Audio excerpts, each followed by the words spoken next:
छोटी बहू। मैं ना आपसे वादा करती हूँ, देखना एक दिन ना आप विश्वनाथ जी के चरणों के दर्शन जरूर करेंगी।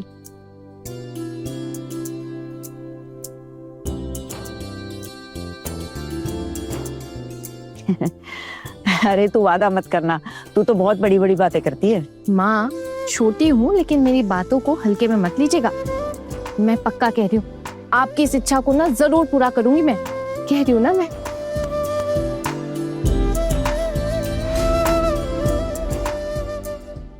आप कुछ भी क्यों बोल रहे हो? माँ क्या अकेले जाएंगी तीर्थ यात्रा पे? अगर माँ अकेले नहीं गई तो क्या आप लोग पैसे खर्च करके माँ के साथ जा पाएंगे? नहीं ना, तो माँ को तो अकेले जाना पड़ेगा। आना, माँ अकेले क्यों जाएगी यात्रा पर? तुम सब लोगों की फौज नहीं है क्या? बहुओं की बटालियन है, वो लेके जाएगी माँ को अपने साथ घुमाने फिराने। टुकुन दादा, अगर ये मौका मिलता ना तो बहुत अच्छी बात है, लेकिन आप भी जानते ना कि आपके घर में ऐसे मौके मिलते नहीं है। अगर हो सका तो मैं माँ को ले जाऊंगा एक दिन। दादा भाई, आप जब लेके जाएंगे तब लेके जाएंगे, लेकिन अभी तो मुमकिन नहीं है ना। माँ, मैं आपकी इस इच्छा को ना जरूर पूरा करूंगी। मैं ना आपको बनारस भेज कर ही रहूंगी।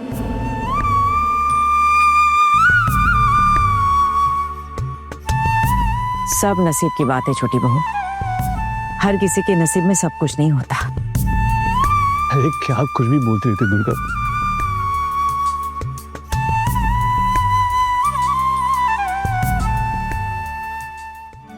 अरे टुकटुकी, तुझे तैयार नहीं होना है क्या?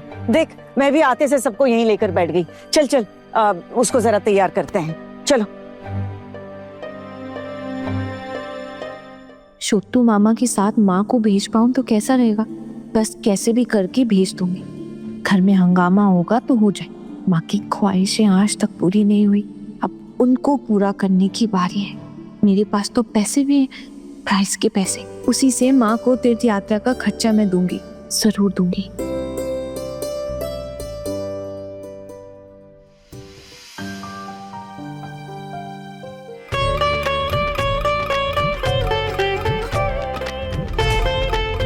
अरे आइए आइए आइए आइए आइए, नमस्ते नमस्ते नमस्ते। आप सबका स्वागत है। हमारी बेटी कब से आपके आशीर्वाद का इंतजार कर रही है और हम सब भी आपकी राह देख रहे थे। मैं अपने रिश्तेदार से मिलवाता हूँ आपको। दीदी इधर आइए ना, आइए। दीदी, ये हमारे समधी जी है, ये हमारी समधन जी है, ये लड़के के मामा, ये लड़की की मामी और वो लड़के के दोस्त है। ये है हमारी बड़ी दीदी दुर्गा देवी सेन, हम सबसे बड़ी। माँ बाबा के बाद यही हमारी गार्जियन है। आप लोगों को आने में कोई तकलीफ तो नहीं हुई? नहीं, बिल्कुल नहीं, बिल्कुल नहीं। मेरी दीदी कोलकाता में रहती है, बहुत बड़े घराने में इनकी शादी हुई, जमींदार लोग हैं।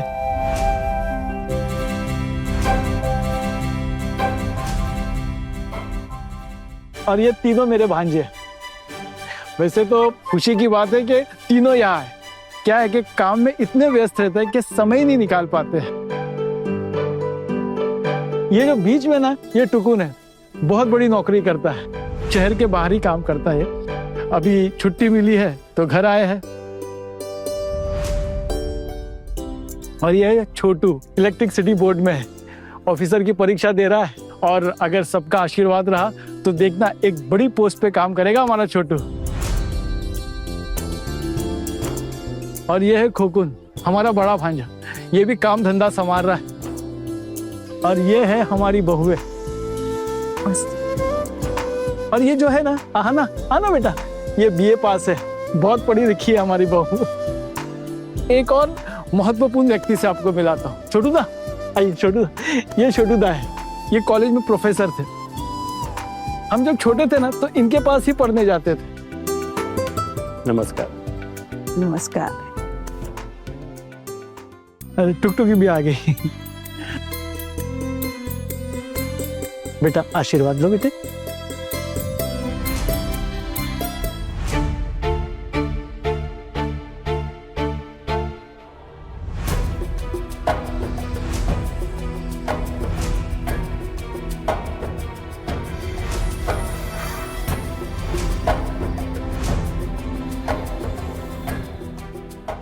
समधी जी, ये क्या बात हुई? आपने हमको बिल्कुल अंधेरे में रखा।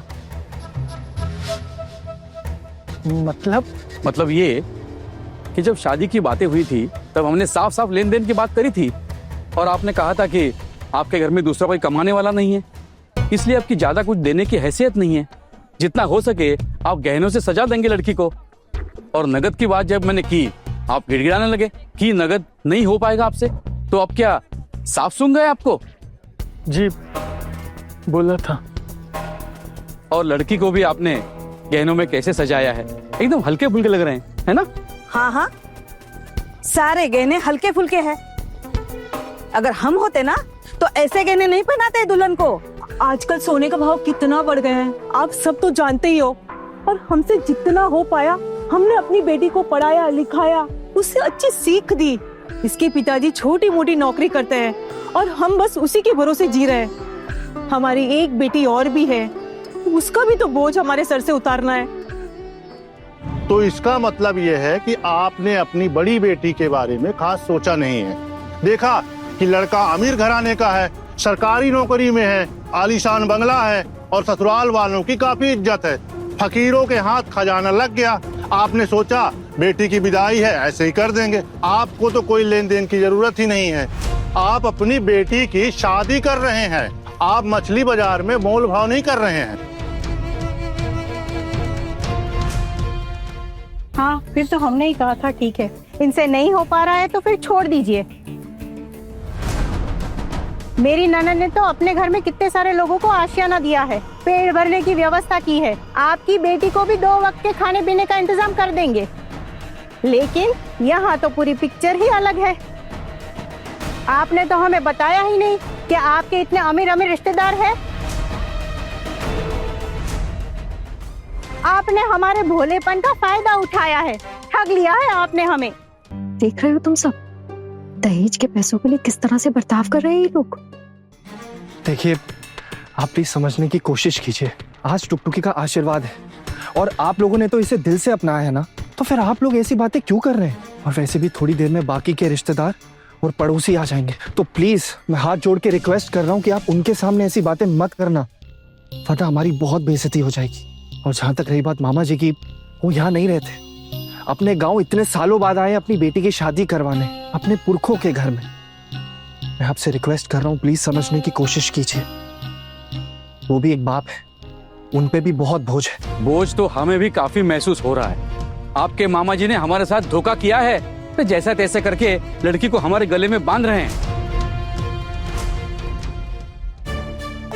आप लोग जरा अपनी होने वाली बहू पे नजर डालिए। ये धन दौलत, ये पैसा, ये तो सब आते जाते रहे, लेकिन जिंदगी भर साथ कौन निभाएगा? हमारी बेटी आपके घर की बहू बनेगी तो आपकी गृहस्थी संभालेगी। अब सबकी भी उम्र हो रही है, ख्याल रखेगी आप लोगों का। इस परवाह के आगे धन दौलत की क्या ही अहमियत है। बड़े घर की छोटी बहू, रात 9 बजे दंगल टीवी पर।